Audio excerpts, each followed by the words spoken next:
in the Bible. Now, those of you that were with us when we did Genesis and Abraham, you know that Abraham, that's how he was guided by God, through visions and dreams.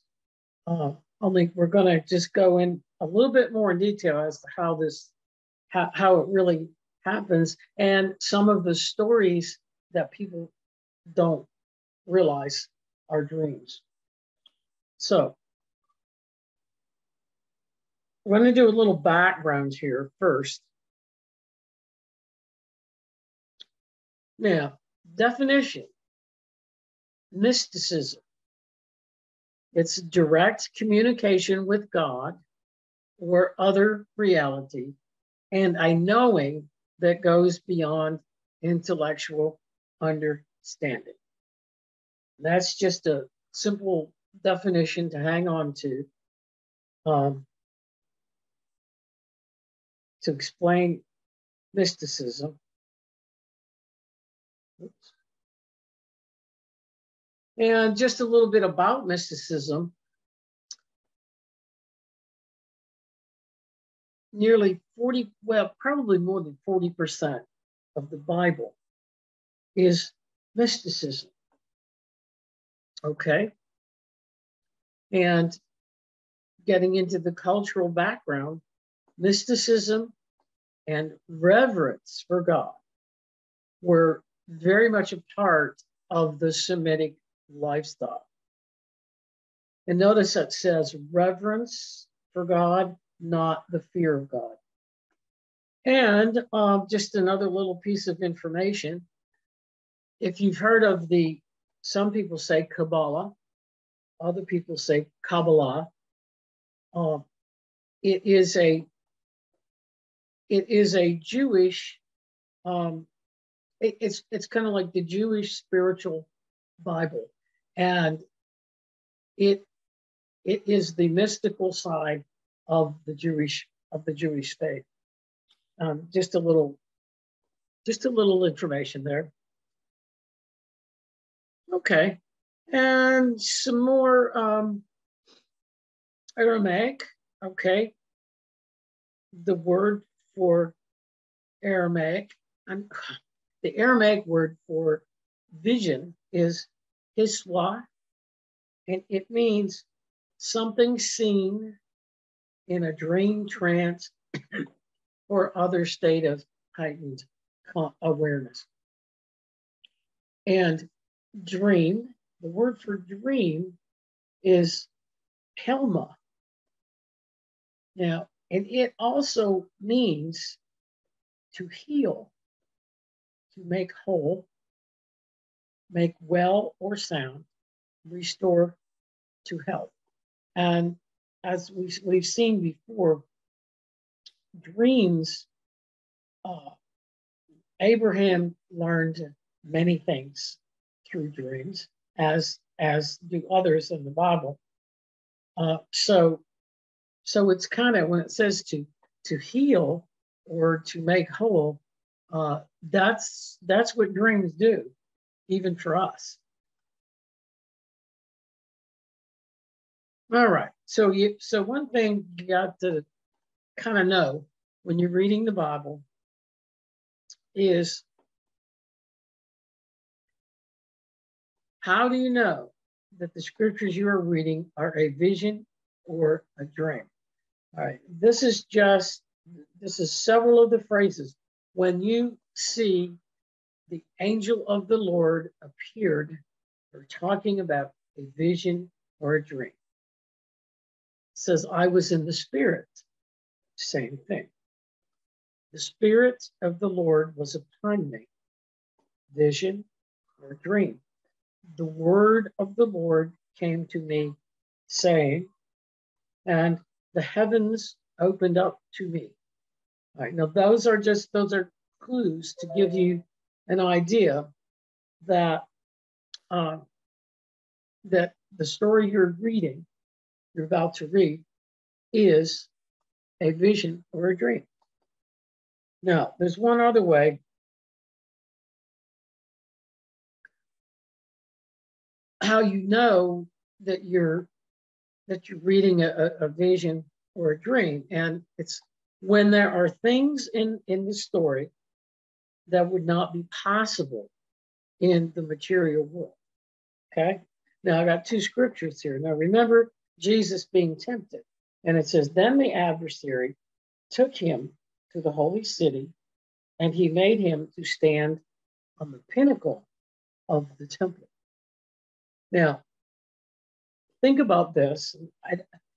I don't know what people think about when they read this verse, except that Jesus, of course, could do that. But no, what it was, Jesus, remember he was commissioned, so to speak, right after he was baptized, and he went up to the mountain out in the desert. Okay, and so what he was doing, I guess we would call it meditating. But remember, he fasted also for 40 days and 40 nights, and so this was a vision. And for Jesus in this vision, God was showing him things that he would encounter, people asking him to do stuff like that, impossible things. But it was a dream, a vision, and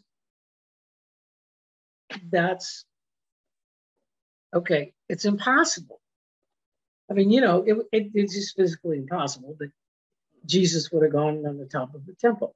So that's one of the things. And then we have poor old Jonah. All right. And we have the scripture now, the Lord had prepared a great fish, and it swallowed up Jonah. And Jonah was in the belly of the fish 3 days and 3 nights. Now, so just for these purposes, and we're going to do a couple sessions on Jonah, because the entire book of Jonah is a dream. Okay, I'll just say that for now. But here, I guess many have come to believe that Jonah was actually swallowed up by a whale, but I mean, it's impossible. Okay, and when you study Jonah, you understand what that really means. I'll just tell you here.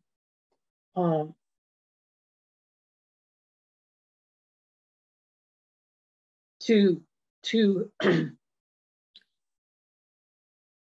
when Lord had prepared a great fish means a dilemma. Okay, it's this symbolism stuff and whatnot. But we are gonna take a couple sessions and study that, because there's lots of things in there. Okay. Now, a little bit, you can't really, to understand to understand visions and dreams, then you got to understand a little bit about symbolism. Okay, because visions and dreams come to a person in their own language and according to their own culture. So when we have a dream or a vision, it's going to be something that we understand in our culture. And the visions and dreams in the Bible, of course, are about the ancient Near Eastern culture. And that's one of the other reasons why we don't understand the Bible, because not only do we not understand the culture, but when it comes to the visions and dreams, well, we just don't understand it. But the two go hand in hand. And okay, now I don't know if any of you have had any experience with spiritualism, guided meditations, spiritual but they're always come in symbols and signs, and that have to be interpreted. And we'll see that in just a little bit. So, and if you, the best example of this with the symbols is when you're reading Revelation. Okay, the whole book of Revelation, of course, is a dream, a revelation, but you have to understand the symbols, and the whole book of Revelation is about symbols, but it's about symbols from the ancient culture, and which John received those dreams, and he understood them, and he understood the symbols. And of course, we don't unless we study Revelation based on the culture back then. So we have to keep that in mind, because, and with the prophets, when you read the prophets, it is the same situation. Their messages come in messages and dreams, and because that's the way the prophets communicated too, but they come in symbols. And so we have to remember that. Now, but all right, it's clearly all right. It sometimes directly mouth to mouth or face to face, without symbols or intermediaries. Now, here's the example. Now we're hanging on to Moses for just a little while longer tonight, but here is okay. Here's the example of what we're saying. Okay. And the Lord said to them, "Hear now my words. If you are prophets, I, the Lord, will reveal myself to you in a vision and will speak to you in a dream." Okay.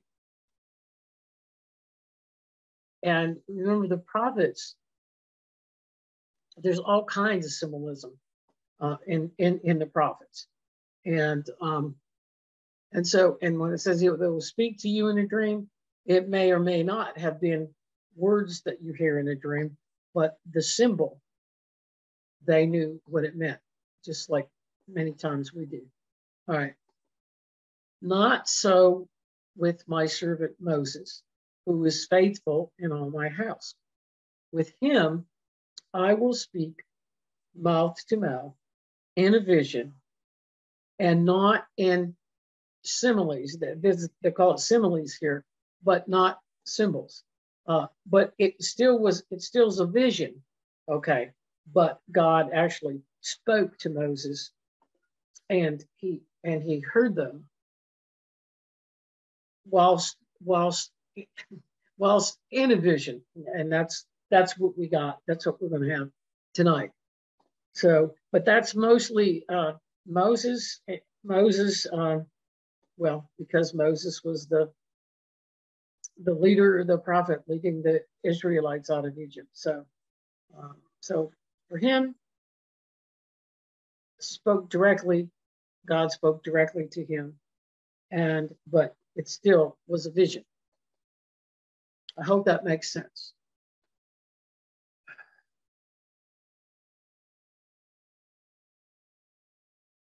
So let's go to the scripture now. Okay.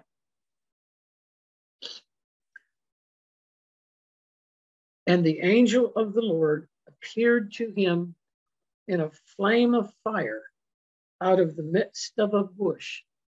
And he looked, and behold, the bush was on fire, and the bush was not consumed.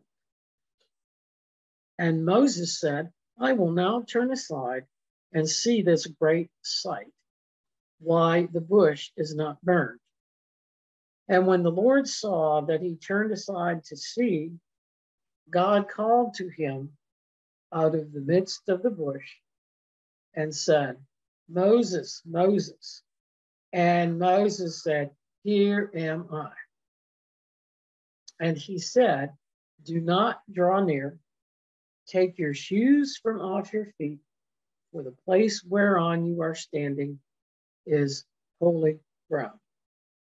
Moreover, he said, "I am the God of your father, the God of Abraham, the God of Isaac, and the God of Jacob."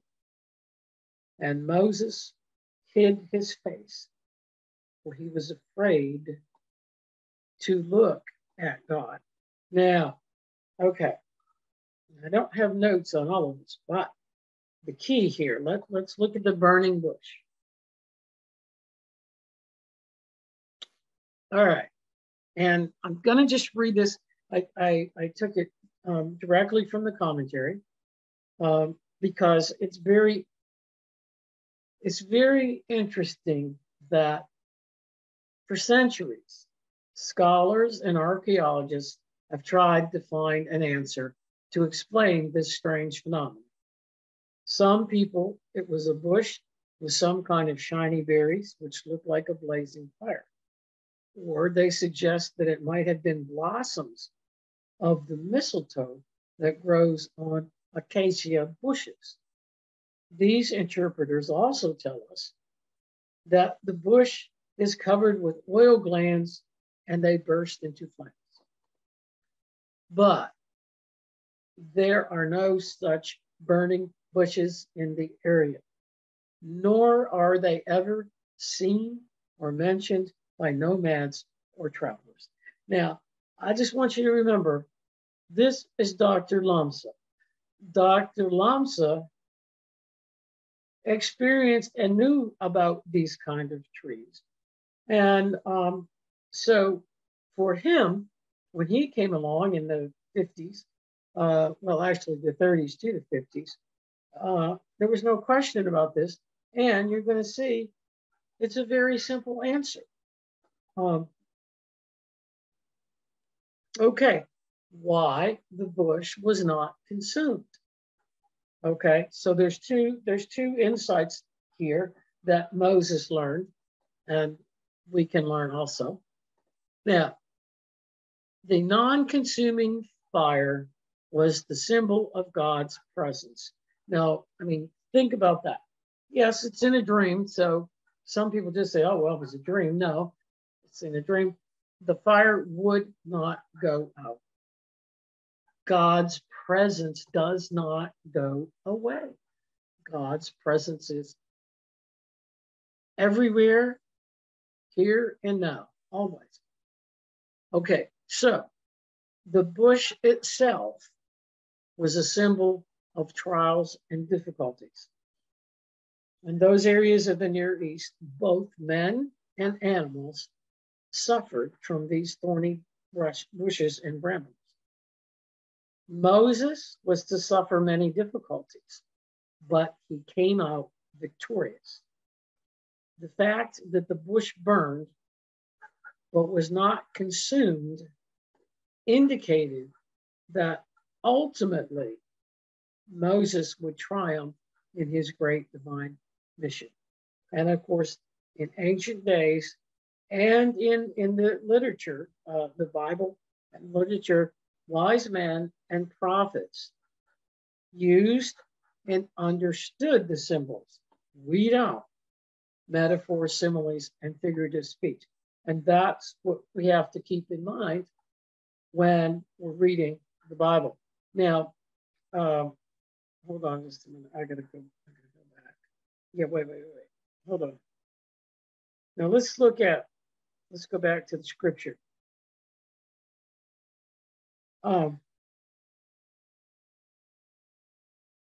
Okay. Notice he said, do not draw near. Take your shoes from off your feet. All right. It was a cultural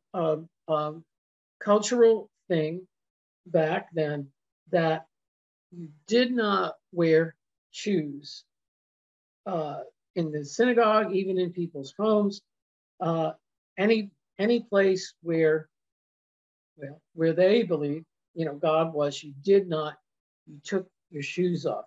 So God was just telling him, remove the shoes from your feet. This is a place, this is holy ground. This is, I am here and my presence. Take your shoes off in my presence.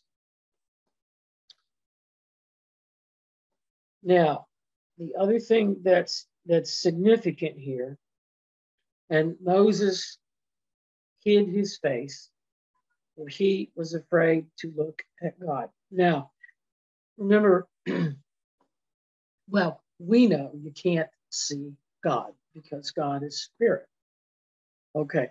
They did not know what we know and what Jesus taught about God. So they were, now they didn't fear God. Let's get that off. He was afraid to look at God, but it wasn't fear of God. It was reverence. But you could not, okay, you could not back then, you actually said you would die if you looked at God. If you saw God, you would die. That was the cultural, that was the cultural background. And if you remember, now back then, remember, well, even the commandments, no images of God.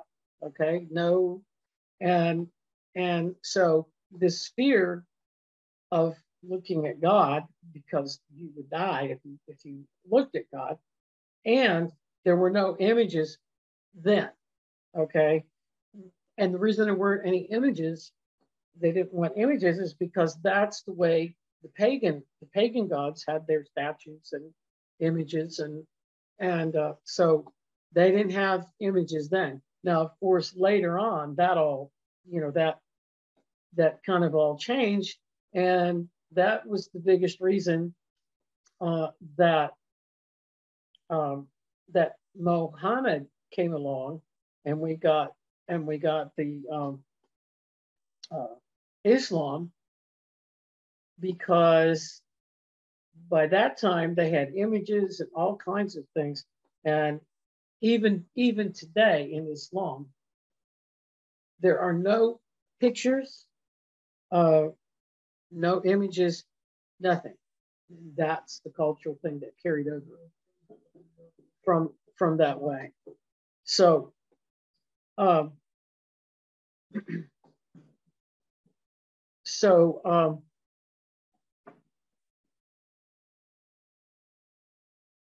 so they could not look at God, or they would die.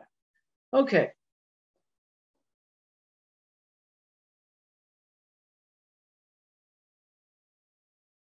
So that's Moses and the burning bush. And let's go now to, all right, that is a commentary, actually, where some of this reading tonight came from. And we thank you all for your contributions. And let's just look now. One of the things that people don't realize, and many don't accept, the fact that Jesus taught from the Torah, the Old Testament.